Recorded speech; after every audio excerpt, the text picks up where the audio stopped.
ಹೇಳಿದ ಗುರುಗಳೇ, ನಮ್ಮ ಮನೆಯಲ್ಲಿ ಈಗ ಚಿತ್ರಪಟಗಳ ಬಗ್ಗೆ, ಫೋಟೋಗಳ ಬಗ್ಗೆ ಹೇಳಿ, ಯಾವ ರೀತಿ ಇಟ್ಕೊಳ್ಬೇಕು, ಅಥವಾ ಈಗ ಒಡೆದೋಗಿರೋ ಫೋಟೋಗಳು ಏನು ಮಾಡಬೇಕು ಅಂತ. ನಾನು ಸಾಮಾನ್ಯವಾಗಿ ಇದನ್ನು ತುಂಬ ಜನ ತಿಳ್ಕೊಳ್ಳೇಬೇಕಾಗುತ್ತೆ. ಮನೆಯಲ್ಲಿ ಸುಮ್ಮನೆ ಬೇಕಾಗದಿರೋವಂಥ ವಿಚಾರಗಳು, ಬೇಕಾಗದಿರುವಂಥ ಫೋಟೋಗಳು, ಬೇಕಾಗ್ದಲೇ ಇರುವಂತಹ ಏನಾಗುತ್ತೆ, ಈಗ ಕೆಲವೊಂದು ಆಕರ್ಷಣೀಯವಾಗಿ ಇಟ್ಕೊಂಡಿರ್ತೀರ ಸುಮ್ಮನೆ. ಯಾಕಂದರೆ ಶೋಕೇಸಲ್ಲಿ ಎಷ್ಟೋ ದೇವರುಗಳನ್ನ ಇಟ್ಕೊಂಡಿರ್ತೀರ. ಇದೆಲ್ಲ ಏನಾಗುತ್ತೆ ಅಂದರೆ ದೇವರಿಗೆ ಮಾಡುವಂತಹ ಅಪಚಾರಗಳು ಅಂತ ನಾವು ಹೇಳ್ತೀವಿ. ಸಾಮಾನ್ಯವಾಗಿ ಗಣಪತಿ ಫೋಟೋಗಳು, ವಿಗ್ರಹಗಳಾಗ್ಬೋದು, ಅಥವಾ ಯಾವುದೋ ತಿರುಪತಿ ದೇವ್ರದ್ದು ಅಥವಾ ವೆಂಕಟೇಶ್ವರನ್ನು, ಆಂಜನೇಯನೋ ಏನಾಗುತ್ತೆ, ನಾವು ಶೋ ಅಲ್ಲಿ ಇಟ್ಬಿಡ್ತೀವಿ. ಶೋಕೇಸಲ್ಲಿ ಈಗ ಪ್ಲಾಸ್ಟಿಕ್ದು ಅಥವಾ ಬೇರೆ ಬೇರೆದೆಲ್ಲ ಬರುತ್ತೆ. ಇದನ್ನು ಇಟ್ಟಿರ್ತೀವಲ್ಲ, ಅದು ಜಾಸ್ತಿ ನೆಗೆಟಿವ್ ಆಗುತ್ತೆ ಅಂತಲೂ ಕೂಡ ಈ ವಾಸ್ತುಶಾಸ್ತ್ರದಲ್ಲಿ ಹೇಳ್ತಾ ಇರುತ್ತೆ. ಇದನ್ನ ಜೊತೆ ಕೆಲವರು ಏನು ಮಾಡ್ತಾರೆ, ಈ ಪ್ಲಾಸ್ಟಿಕ್ಗೆ ಸಂಬಂಧಪಟ್ಟಂತಹ ಈ ಫೋಟೋಗಳಾಗ್ಬೋದು, ವಿಗ್ರಹಗಳನ್ನು ಏನು ಮಾಡ್ತಾರೆ, ದೇವ್ರ ಮನೇಲಿ ಇಟ್ಟು ಪೂಜೆ ಮಾಡ್ತಾ ಇರ್ತಾರೆ. ಇದು ಕೂಡ ಈಗ ಎಷ್ಟೋ ನೋಡ್ಬೋದು ನಾವು. ಎಷ್ಟೋ ಮನೆಗೆ ಹೋದಾಗ ಈ ಸಾಯಿಬಾಬಂದಾಗ್ಬೋದು ಅಥವಾ ಗಣಪತಿಗಳು ಪ್ಲಾಸ್ಟಿಕ್ ಇಟ್ಬಿಟ್ಟಿರ್ತಾರೆ. ಅದು ಗಣಪತಿ ದೇವರೇ, ಆದರೆ ಪ್ಲಾಸ್ಟಿಕ್ಗೆ ನಾವು ಪೂಜೆ ಮಾಡುವಂಥ ಅವಕಾಶ ನಮ್ಮಲ್ಲಿ ಇಲ್ಲ ನಮಗೆ. ಹಾಗಾಗಿ ಆ ರೀತಿ ಕೆಲವೊಂದು ಅಪಚಾರಗಳು ಮಾಡುವಾಗ ನಿಮ್ಮ ಮನೆಯಲ್ಲಿ ತುಂಬ ತೊಂದರೆಗಳಾಗುವಂಥದ್ದಾಗುತ್ತೆ. ಇನ್ನು ಮನೆಯಲ್ಲಿ ಇರುವಂತಹ ಚಿತ್ರಪಟಗಳು, ಈಗ ಕೆಲವರು ಏನು ಮಾಡ್ತಾರೆ, ಗುರುಗಳೇ ನಾವು ಬೆಳಗ್ಗೆ ಎದ್ದ ತಕ್ಷಣ ದೇವರನ್ನು ನೋಡಬೇಕು, ಹಾಗಾಗಿ ನಾವು ಮಲಗುವ ಕೋಣೆಯಲ್ಲಿ ದೇವರನ್ನ ಇಟ್ಕೊಳ್ಬೋದು ಅಂತ. ದೊಡ್ಡ ಪ್ರಶ್ನೆ ಇದು. ಯಾಕಂದರೆ ಎದ್ದ ತಕ್ಷಣ ನಾವು ದೇವ್ರು ನೋಡಬೇಕು ಅಂತ ಹೇಳ್ತಾರೆ. ನೋಡಿ, ದೇವರನ್ನು ಎಲ್ಲಿ ನೋಡಬೇಕು ಅಲ್ಲೇ ನೋಡಬೇಕು.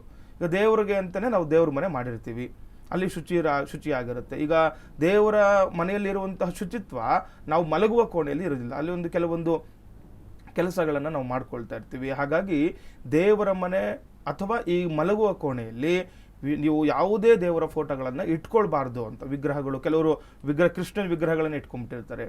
ಅಥವಾ ಕೆಲವರು ಹೇಳ್ಬೋದು, ಗುರುಗಳೇ ಈಗ ರಾಧಾಕೃಷ್ಣ ಇಟ್ಕೊಳ್ಬೋದು ಅನ್ನೋ. ರಾಧಾಕೃಷ್ಣ ಆಗ್ಬೋದು, ಅವರು ಕೂಡ ದೇವರನ್ನೇ. ಹಾಗಾಗಿ ಯಾವುದೇ ದೇವರ ವಿಗ್ರಹ, ಕೆಲವರು ಈ ರಾಘವೇಂದ್ರ ಸ್ವಾಮಿ ಫೋಟೋಗಳು ಇಟ್ಕೊಳ್ಳುವಂಥದ್ದು, ಆಂಜನೇಯನ ಇಟ್ಕೊಳ್ಳುವಂಥದ್ದು. ಗುರುಗಳೇ, ನಿಮಗೆ ಆಂಜನೇಯ ಸ್ವಾಮಿ ನಮ್ಮ ದೇವ್ರ ಮನೇಲಿ ಇತ್ತು, ನಮ್ಮ ಮಲಗುವ ಮನೇಲಿ ಕೋಣೆಯಲ್ಲಿ ಇತ್ತು ಅಂತ ನಮಗೆ ಸ್ವಲ್ಪ ಧೈರ್ಯ ಬರುತ್ತೆ.